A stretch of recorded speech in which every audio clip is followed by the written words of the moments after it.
Sobat Ekstama, selamat datang di Ekstama Podcast.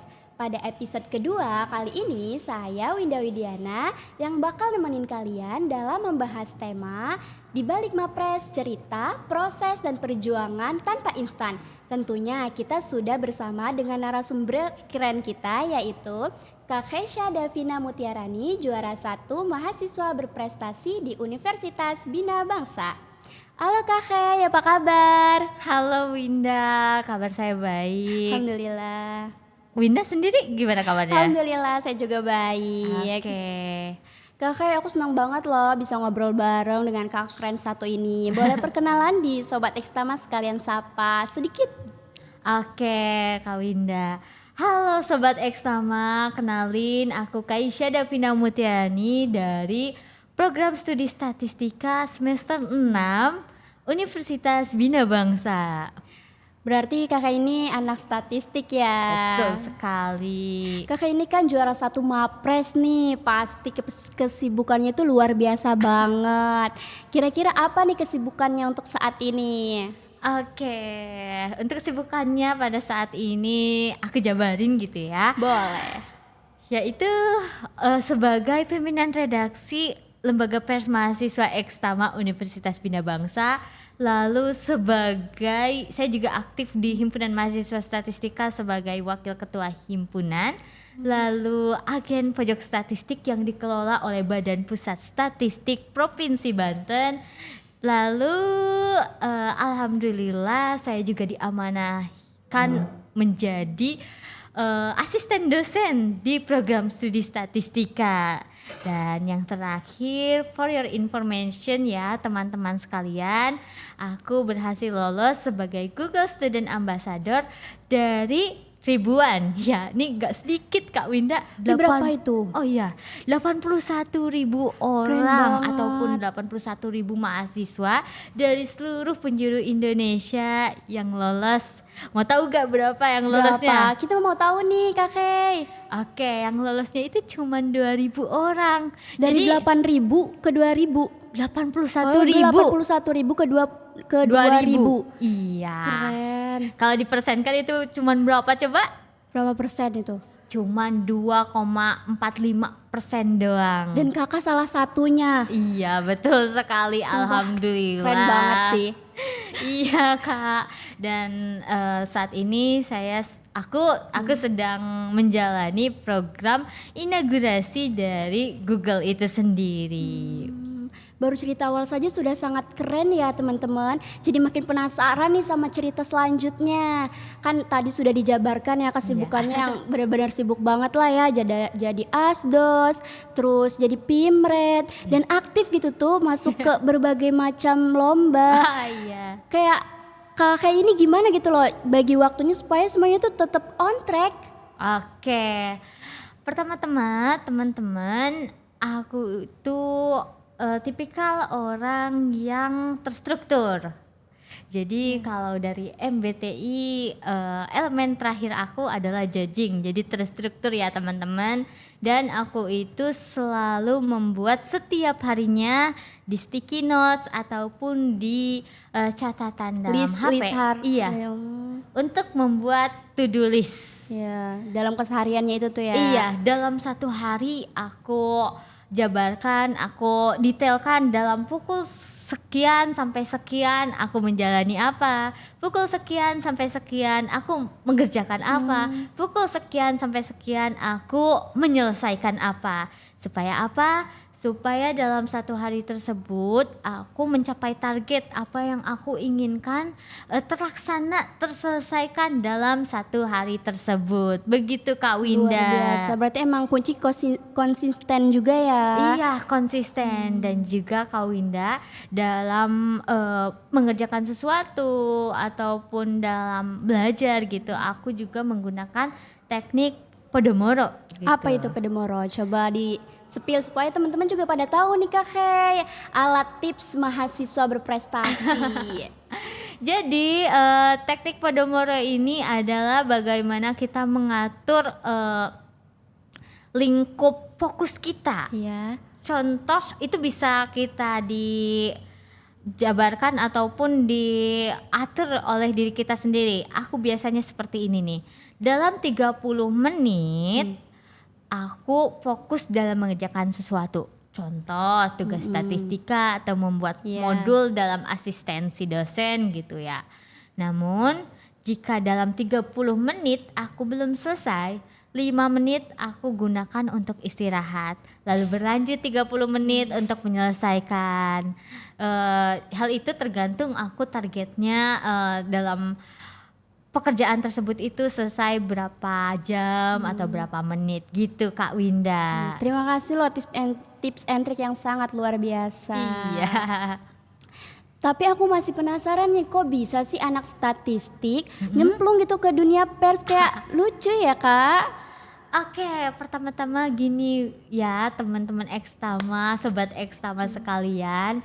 Aku itu pada masa usia belia gitu seneng banget mendengarkan atau menonton dari TV ataupun radio para jurnalis yang sedang bertugas. Contohnya reporternya, hostnya, ataupun presenternya yang ada di studio ataupun di lapangan untuk memaparkan kegiatan ataupun memaparkan informasi yang ada pada berita tersebut.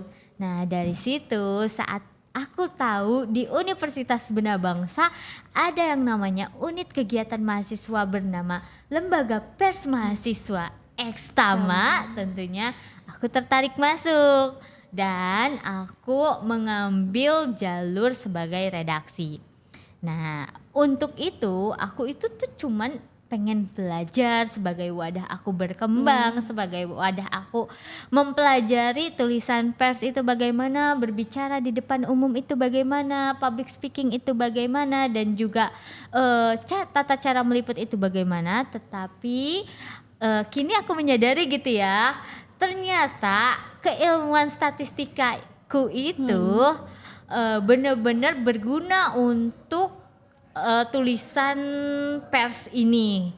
Karena spesialisasi menulisku adalah opini dan fitur yang membutuhkan data di dalamnya. Jadi kemampuanku untuk mengolah data aku jabarkan ataupun tuangkan dalam tulisan tersebut. Berarti memang pas kecil itu pas sejak dini gitu ya sudah menyukai redaksi ya. Iya betul sekali Kak Winda. Berarti statistik sama dunia pers tuh enggak beda-beda banget ya, ada berkesinambungan. Betul sekali Kak Winda, berkesinambungan.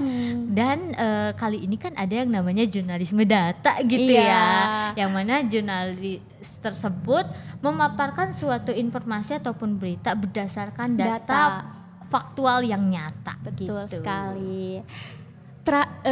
Ketiga nih Kak, topik yang lagi hangat, Mapres.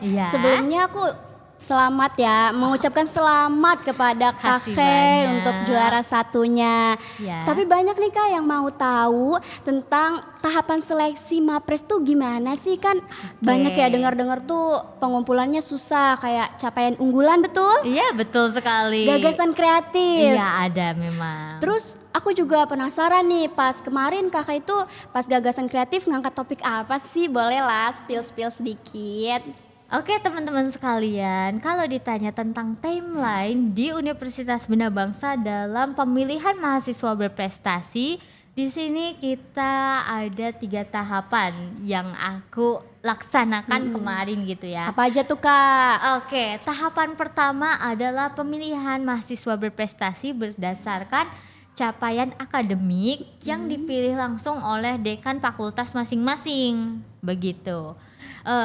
Kemahasiswaan Universitas Bina Bangsa menginstruksikan setiap fakultasnya untuk mengirim delegasi 1 atau 2 orang untuk lanjut ke dalam seleksi berikutnya. Dan saat itu aku, yakni Kaisha gitu, dan juga teman aku Rima dari Teknik Sipil mendapatkan surat rekomendasi dari dekan kami dari Fakultas Sains dan Teknologi Ibu Yola gitu ya, dan juga Bapak Miftah sebagai wakil dekan untuk lanjut ke dalam tahapan selanjutnya, yakni seleksi berkas oleh kemahasiswaan Uniba gitu. Nah, seleksi berkas itulah Kak yang kata Kakak ada apa tadi? Capaian unggulan dan Iya. gagasan kreatif. Betul sekali. Selanjutnya apa lagi tuh Kak? Nah, dalam pemberkasan tersebut, kemahasiswaan Uniba menyeleksi, kami memang memiliki tahapan seleksi yang ketat dalam hal apa ya namanya, target capaian unggulan. Dalam target capaian unggulan, kami harus berlomba-lomba nih untuk mendapatkan poin 10 capaian unggulan. Baik itu prestasi, penghargaan, ataupun pengakuan, ataupun kalau kita menulis jurnal juga itu termasuk capaian unggulan Apa gitu itu Kak. kayak pengakuan, penghargaan itu bolehlah dijabarkan juga Kak, kayak biar teman-teman kita juga ngerti nih. Oke, kalau dari prestasi sendiri ada beberapa kategori, yakni kategori internasional, regional, nasional, provinsi, dan kabupaten kota. Dan setiap capaian unggulan tersebut memiliki poin-poin. Apa aja tuh Kak? Kalau misalnya kita mencapai tingkat internasional berarti poinnya lebih besar gitu ya. Seperti Bisa itu. sampai 35 poin. Dan kalau misalnya nasional dan berurutan sampai kabupaten kota, poinnya makin dipersempit gitu ya. Itu dari segi prestasi, bisa akademik ataupun non akademik. Lalu yang kedua dari pengakuan, bisa halnya sebagai narasumber atau sebagai host nih, kakak sendiri juga bisa mendapatkan capaian unggulan poin tersebut, asalkan memiliki sertifikat yang berwenang gitu ya.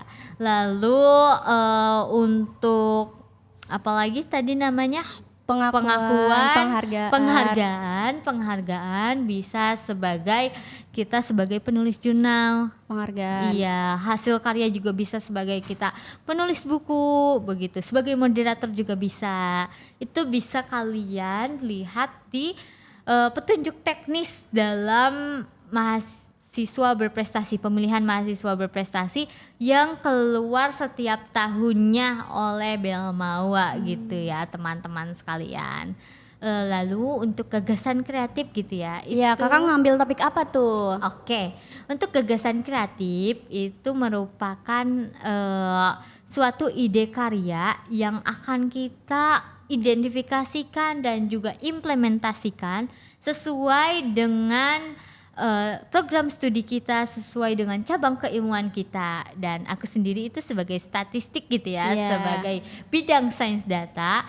Saat itu aku gagasan kreatifnya itu untuk memilih sekolah yang untuk disabilitas, memilih sekolah disabilitas menggunakan metode SAW. Apa itu SAW Kak? Nah, itu adalah metode clustering yang memeringkatkan semua sekolah-sekolah yang ada di Kota Serang, studi kasus aku di Kota Serang ya, untuk mencapai mana sih yang baik, yang prima itu yang mana, yang perlu dibenahi itu bagaimana gitu Kak. Ada perhitungan statistikanya. Kalau misalnya aku jabarkan perhitungannya akan pusing gitu ya teman-teman Ekstama. Ini nanti podcastnya isinya hitung-hitungan semua.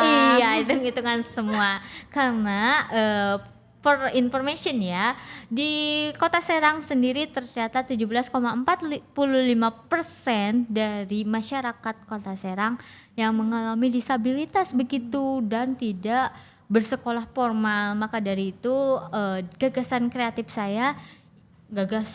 aku tuh pengen membantu dalam segi hal tersebut. Betul. Pendidikan. Dan juga tadi kurang nih, itu kan udah tahapan seleksi berkas. Lalu yang terakhir adalah tahapan tatap muka, yang mana aku itu diwawancara, diminta presentasi, diminta kesediaannya untuk menjabarkan apakah bisa gagasan kreatif ini diimplementasikan. Oh iya, aku dengar juga pas presentasi itu bahasa Inggris ya Kak? Iya. Itu gimana tuh perasaan kakak? Nah, kalau misalnya di presentasi itu presentasi gagasan kreatif bisa dalam bahasa Inggris, bisa dalam bahasa Indonesia begitu. Namun dalam sesi tanya jawab memang Berbahasa wawancara Inggris. gitu berbahasa Inggris. Saat itu aku ditanya mengenai publikasi yang sudah aku publikasikan di Badan Pusat Statistik. Itu dalam berbahasa Inggris. Dan juga untuk bagaimana perasaanku, memang sih deg-degan gitu ya. Pasti sih itu mah ya Deg-degan, Kak. Tapi bisa alhamdulillah. Pertama bisa alhamdulillah, kedua itu pun karena kita ikhtiar, karena aku Betul. ikhtiar sebelum-sebelumnya. Karena kan nggak mungkin kan kita menghadapi suatu event yang besar tetapi kita nggak ada persiapan sama sekali, dan itu aku bener-bener persiapkan dalam 1 bulan penuh pada bulan Maret kemarin, hingga akhirnya pada tanggal 1 April aku dinyatakan sebagai juara 1 pemilihan mahasiswa berprestasi di Universitas Bina Bangsa. Keren banget loh Kak ceritanya. Kayak perjalanannya tuh nggak instan ya, benar-benar panjang, dan Kakak tuh Iya. membuktikan bisa sampai di titik ini gitu tuh. Alhamdulillah. Alhamdulillah. Nah, ada stigma nih Kak kalau aktif di organisasi pasti kuliahnya terbengkalai. Tapi Kakak enggak tuh, Kakak membuktikannya dengan menjadi Mapres ini.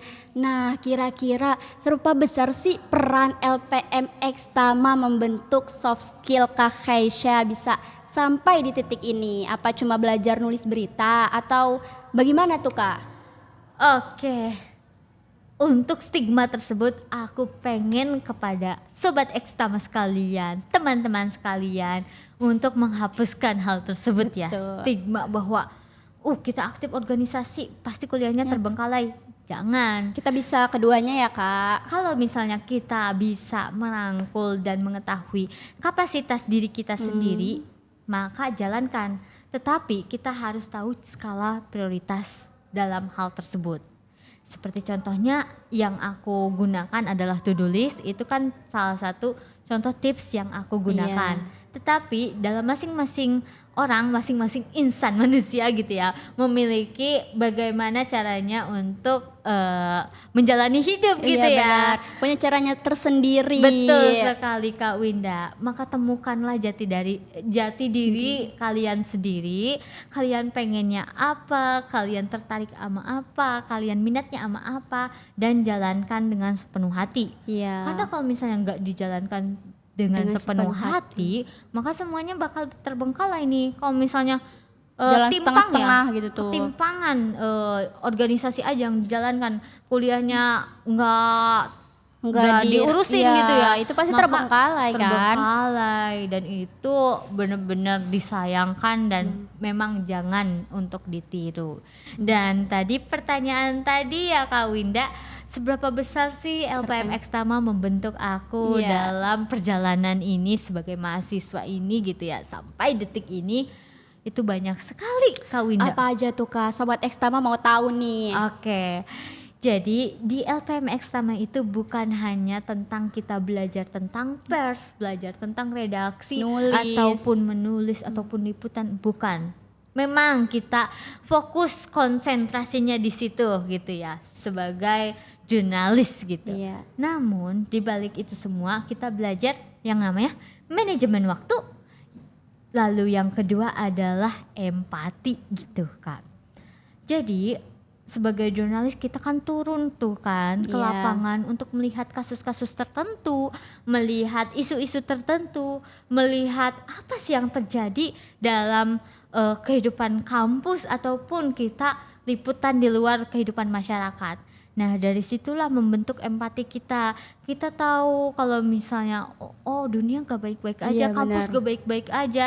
Dari situ itulah yang menjadi salah satu inspirasi gagasan kreatif aku pada saat mengunjungi sekolah disabilitas gitu ya teman-teman.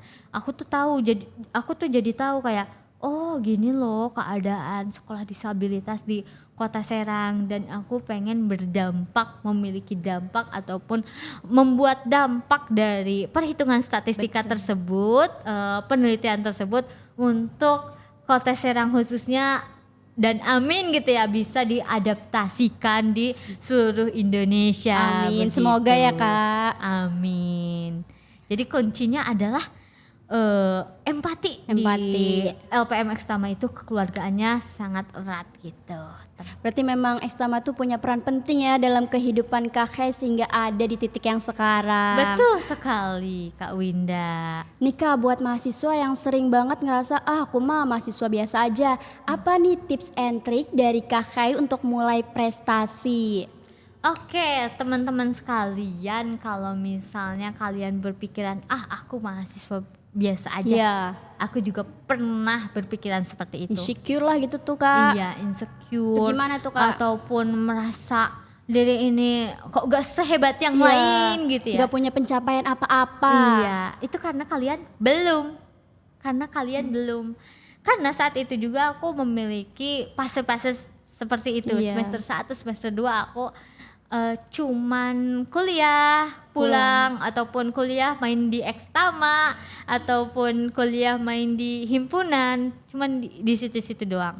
Lalu aku berpikir kalau misalnya kehidupan kuliahku ini hanya digunakan untuk hal seperti itu, yang mana semuanya pasti bisa gitu ya, berarti aku enggak memaksimalkan diri aku dalam fase menjadi mahasiswa ini.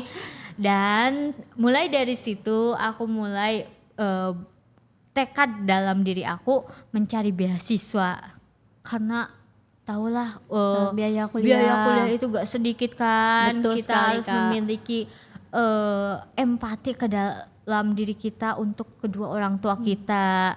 Semoga di hari-hari tua mereka itu bisa melihat diri kita itu bersinar sebagai sarjana. Amin. Namun tidak Memberatkan terlalu mereka. memberatkan mereka. Kalau boleh tahu beasiswa apa tuh Kak? Nah, kalau di Universitas Bina Bangsa sendiri itu bisa diarahkan dari kemahasiswaan ya. Iya. Mungkin kita spill aja beasiswa apa aja yang ada di Universitas Bina Bangsa gitu ya. Ada beasiswa KIPK, Iya. ada skema 1, skema 2 gitu ya. Lalu yang kedua adalah beasiswa KCS ya kalau ini. kalau misalnya kalian berdomisili di Cilegon itu bisa dibantu. Beasiswa Basnas juga banyak bisa diperjuangkan. Lalu beasiswa kalau regional seperti saya sendiri Ya, beasiswa apa tuh Kak Kay? Jawa Barat juga ada gitu. Berarti Kak Kay ini beasiswa Jawa Barat. Iya. Hebat sekali. Karena untuk teman-teman sekalian, aku bukan orang Serang, bukan orang Banten gitu ya. Aku di Kuningan, Jawa Barat, lahir dan besar di Kuningan, Jawa Barat. Berarti di sini ngerantau gitu ya Kak? Ya, bisa dibilang begitu. Lalu dari perjalanan tekad untuk menjadi lebih baik lagi dengan mencari informasi tentang beasiswa ataupun tentang lomba-lomba. Nah, itu tuh perjalanannya gak sedikit gitu, gak serta-merta aku ikutan lomba langsung menang, enggak. Karena aku pecah telur itu di saat aku udah semester 4 liburan, udah mau semester 5. Jauh kan tuh Lumayan timeline-nya lah ya. kan. Dari semester 3 ke semester 4 mau ke 5 itu tuh kan jauh. Nah, jadi aku tuh pengen ke kalian semua untuk menerapkan stigma kalau kita berusaha, kita pasti bisa memanen hasilnya kapanpun itu hasilnya. Karena aku juga gak sebentar gitu. Betul. Kak Winda. Lalu untuk tips and trick, pertama adalah kenali kepribadian kalian. Pasti ya itu Kak. Untuk apa? Untuk kalian kenali jiwa kalian tuh ingin apa. Jiwa kalian tuh kalau misalnya kalian burn out itu relaksasinya seperti apa, gitu kan Kak. Untuk kalian bisa mengelola stres itu seperti apa. Nah, untuk mengenali diri kita sendiri itu bisa lewat spiritual, bisa lewat kenali kita terhadap Allah gitu ya. Untuk Muslim gitu ya, untuk Muslim lalu Curhat lah gitu ya ke Allah. Iya, curhat gitu. ke Allah. Lalu yang kedua bisa kenali dengan yang namanya Journaling juga journaling bisa juga kan bisa. Kak? Bisa itu kayak relaksasi kita ke dalam diri kita sendiri gitu. Lalu yang ketiga adalah bisa dengan suatu tes. Tes apa? Tes kepribadian. Itu banyak sekali, tapi yang aku percayai untuk saat ini adalah tes MBTI. Itu sebuah aplikasi atau bagaimana? Bisa dicari di website ataupun bisa dicari di search engine seperti Google gitu ya teman-teman. Banyak sekali penyedia layanan online yang bisa kita akses untuk mengetahui tuh apakah kita MBTI-nya seperti apa, apakah kita introvert atau extrovert. Cara penanganannya Iya, cara juga penanganannya. Bisa tuh, karena itu kan ada 4 elemen. Apakah kita extrovert atau introvert? Apakah kita intuitif atau sensing? Intuitif itu bagaimana kita melihat ke depan. Kalau sensing itu orang-orangnya bagaimana kita melihat dalam jarak dekat gitu tuh. Lalu yang ketiga itu nih yang paling penting adalah penanganan masalah thinking atau feeling. Seperti apa tuh Kak? Nah, kalau aku itu kan thinking kan. Jadi kalau misalnya ada masalah aku Berpikir. langsung cari konsep-konsep penyelesaian solusinya dari berpikir langsung logika. Iya. Langsung aku harus begini dari logika aku sendiri. Kalau orang feeling itu dia mengisyaratkan pakai hati dulu gitu. Dan itu akan berbeda sekali hasilnya. Lalu yang terakhir adalah elemen 4 adalah judging dan juga perceiving. Jadi kalau judging itu orangnya teratur, kalau perceiving itu orangnya gimana ya namanya? Kalau judging itu kan teratur, Iya. kalau perceiving itu kayak oke, kita akan langsung gini. Oh, gitu. kayak sat-set lah gitu tuh Sat-set ya. gitu. Gak perlu rencana, gak perlu apa. Kalau aku orangnya perlu rencana Iya, gitu. betul. Berarti emang kuncinya tuh untuk memulai tadi untuk tidak insecure itu Iya. kenali diri sendiri, Iya, kenali diri terus juga sendiri. kemauan diri sendiri juga ya pastinya, dan berusaha juga berdoakan Kak. Iya begitu. Lalu yang kedua adalah kenali skill kalian. Skill kalian itu di mana? Kalau misalnya aku sendiri, karena aku sudah mengenal di dunia statistika itu sendiri, aku seneng banget yang Menyelami namanya dunia-dunia menyelami dunia-dunia data. Dan untuk mengolahnya aku bener-bener seneng dengan codingan R Studio gitu, R programming. Lalu kalau misalnya anak-anak komunikasi gitu ya. Kakak sendiri komunikasi kan kalau gak salah? Iya betul, saya komunikasi. Iya. Kalau di komunikasi berarti bagaimana tata cara public speaking Iya, gitu ya. betul. Tata cara menuangkan isi Saya hati sih di tulisan bisa kan? Betul, saya lebih suka journaling atau enggak kalau Journaling. enggak itu tuh main apa ya, ngomong sama diri sendiri gitu tuh. Monolog gitu. Iya, kalau dalam dunia komunikasi itu intrapersonal. Intrapersonal begitu. Itu cara merelaksasikan diri saya. Iya. Memang semua orang tuh beda-beda ya, Kak. Beda-beda punya cara tersendiri dan juga sesuai dengan keilmuannya bisa Iya, jadi benar-benar. kan. Sesuai dengan keilmuannya. Lalu yang terakhir adalah berani mencoba. Betul, ya kemauan diri sendiri itu. Kalau misalnya kita gak berani mencoba, kapan kita berani mencobanya? Betul. Ini aku tuh termasuk agak terlambat juga sih semester 6 gitu ya. Enggak apa-apa, kan gak ada yang terlambat kan Gak kayak. ada yang terlambat untuk mencari ilmu, untuk Betul. menyelami ilmu. Nah, aku pengen sobat-sobat Ekstama sekalian yang mendengarkan podcast ini gitu ya, bisa memulai sedini mungkin, sesekarang mungkin gitu. Berani untuk mencoba. Iya, supaya apa? Supaya panen hasilnya itu lebih Dalam cepat, waktu dekat. dalam waktu dekat gitu. Nih kan Kak sibuk banget ya. Nah gimana sih caranya mengubah rasa lelah? Seperti kakaknya misalkan ngurus buletin, Pimret kan Kak? Iya. Terus juga tugas asdos. Itu gimana tuh caranya supaya rasa lelah itu menjadi bahan bakar untuk terus maju gitu kan? Kadang orang-orang tuh ya kalau lelah, apalagi saya sendiri gitu ya, kalau lelah tuh kayak ya udahlah capek gitu tuh. Iya. Nah, kalau misalnya bagaimana aku mengubah rasa lelah itu, aku udah terapin nih di pikiran aku sendiri. Gimana tuh, seperti Kak? ini. Kalau misalnya rasa lelah kita keluhkan sekarang, kita mengeluh aja sekarang, itu malah kita menjadi penghambat. Bagaimana cara kita mengubahnya menjadi bahan bakar adalah kita terapkan manifesting bahwa ini loh cara kita mendapatkan suatu tujuan kita. Cara kita mendapatkan Apa yang kita ingin. apa yang kita inginkan. Dari situlah bahwa capek kita itu sebagai otot bahan bakar kita gitu. Otot bahan bakar kita, nggak ada sesuatu yang instan. Betul. Begitu.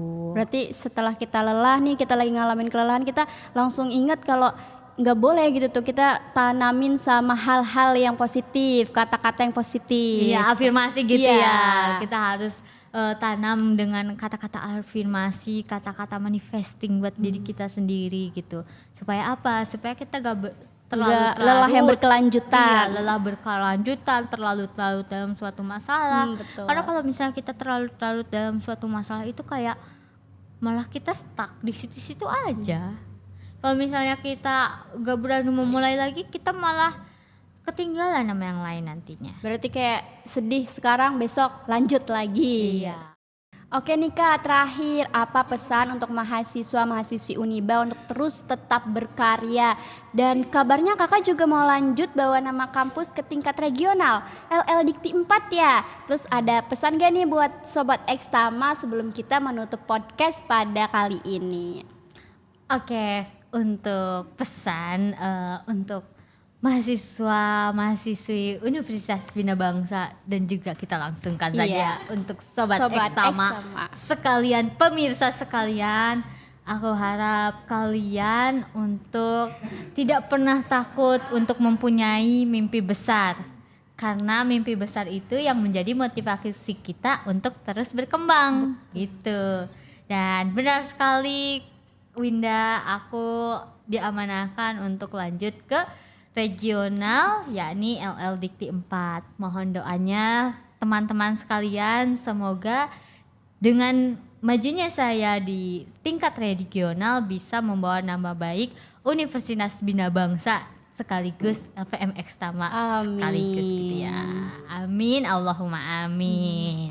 Wah, gak kerasa nih Sobat Ekstama, kita podcast kali ini bawa banyak banget insight seperti proses, konsistensi, keberanian adalah kunci dari sebuah prestasi.